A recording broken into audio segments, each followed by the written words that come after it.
Armageddon. The world is going mad. The cows have gone mad. The dogs are howling, the women are wailing, and men still fighting bloody wars raging in blood-gaping wounds of torn, decaying flesh. Families, mothers, children and babies, the fallout of sinful egos overheated and fueled by toxic livers full of raging chemical warfare. So-called modern life, becoming virtual and voyeuristic games of pornographic warfare in sinning cities. The messages of our Father forgotten, of how love shapes the child, shapes a man and his family, creating positive love, or not. Faith, like Abraham and Jacob becoming Israel, climbing the ladder to heavenly healing, creating love through consciousness, which is being forgotten rapidly. Love is being forgotten. Falling short, falling short, falling short. The cows have gone mad, women's mammaries drying up for immoral sex and sexual perversions of loveless sex, leading nowhere but war and conflict in their soul, in the cells, in our world reflecting us. Mammaries, growing cancerous breasts of betrayal of love and life, carcinomas of fleshly lust joined by man boobs, shriveled balls and wilting penises of confusion. Since when do we know better than nature? Since when do we know more than the Creator creating creation, evolving life? Since when do we know more than evolution, creating life? Adaptation. Our cells reacting to what is given to them is how they work. Constant monitoring, constant sensing, constant evaluation, and scientists proving what we already know in our hearts, if we listen to our hearts, if we listen to our spirit of love. If we listen to the word of the whole life and organic principles, not scientists giving complicating names to own our body biochemistry, to own the chemistry within and capitalize on solutions allowing suffering to thrive and prosper for money, to selectively control the masses with unauthorized money transfers, paying to talk, paying to drink, paying to breathe, paying for love, for our God-given right to love. The cows are going mad, being intensely farmed in large chicken cages, pumped with synthetic hormones and antibiotics fattening you and your burger. The pigs are going mad as they are little more than grunting caged bacon, the barely living egg machines in factories of caged boxes of bruised drumsticks with no arnica. Sheep with no shepherd, bleating on deaf ears, and fish farmed fat, pumped pink for fucking profit. What are we thinking? What are we feeling? Nothing. Are we numbed and blind to this abuse, cut off, living in denial and plastic-wrapped ignorance? Is this abuse of souls okay? To raise a life only for food that poisons us with shame in gluttony and greed, pumped with drugs, feeding to our children, to our children, to our children.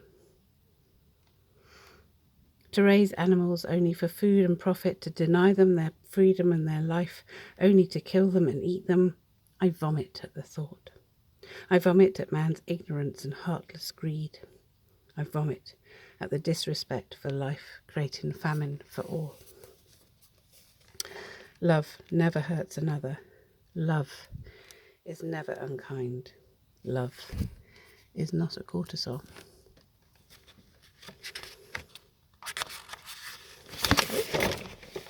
Oops.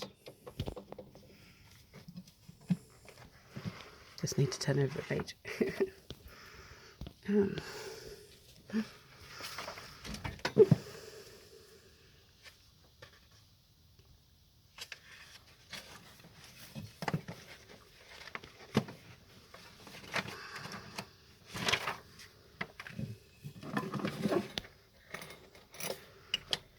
love is not a cortisol.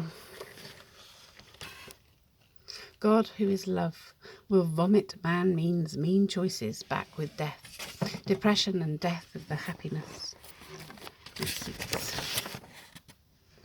Happiness we are all seeking, death of the love, joy and vitality we all yearn for. How can we gain love's spirit with cruelty? Abuse to abuse. Cage the animals to reduce CO2 emissions is madness. The consequences will be death and famine for all, death of the whole spirit of love. We cannot gain life from sacrificing love. The planet is going mad. The world has gone mad. The soil depleted of natural manures replaced by chemical warfare, killing the soil and growing styrene cancers, making dry bones with plastic foods and fish drinking plastic and estrogen waters. Parents are going mad. Parents profiting from children in the name of education and civilization, educating them to debt and hopelessness, desperate desperation, stress and fear, schools with bars like prisons, and human rights for those who forgot their victims had human rights, when they forgot their hue, their loving spirit. Freedom in jail and slavery in the world for utilities, with no utility, a loss of joy, laughter and happiness. When man is being mean, when man is not being gentle and kind, I am here to remind, perhaps inform, that love is not a cortisol. Wake up, man and women, and all in between before it's too late. Wake up, humanity, in order to get up and stand up on two legs. Do not devolve into sin and hell in your hindbrain, your reptilian brain, your monkey brain, by creating your own holograms of fear. Caged. What holograms taught you fear? Wake up. Stand up to love and abundance of good that is here. Wake up to all that is sustainable with love and positive thoughts. Faith, the assured expectation of good. Wake up before it's too late. Wake up. We are the ones to make this world beautiful and kind.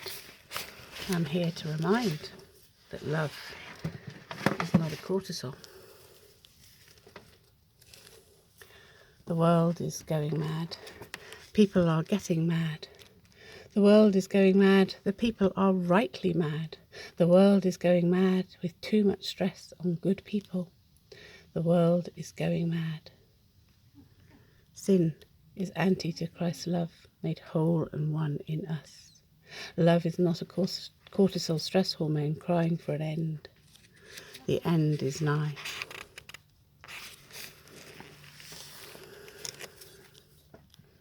And so the end is the beginning of the word endorphin. The end is the beginning of the word. The end is the beginning of love's promise to end man-made trauma, grief and pain. To end inner turmoil and confusion.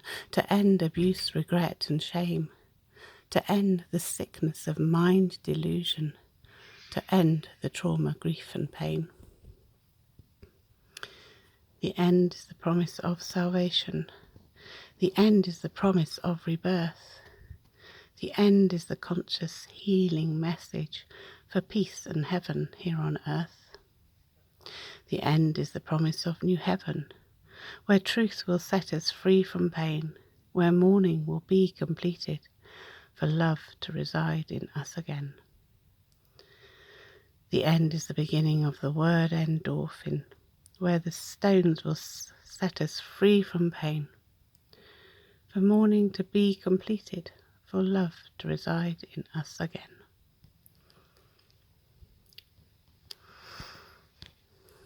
And for peace and heaven here on earth. How far away is peace one day? One day, then two makes life better for you and for me, then we can have three and maybe four, for more to live and to love in harmony. With self and with others, harmonious love, for harmony with nature and peace from above. The planets and moon mean peace very soon, so please do tune to the peace of love that excels all thought and makes home for the dove. Yea, peace every day is not far away. Revelation 12 and Revelation 21. Jesus Christ is returning for heaven on earth as promised, for the promised land to come. Maranatha. God bless.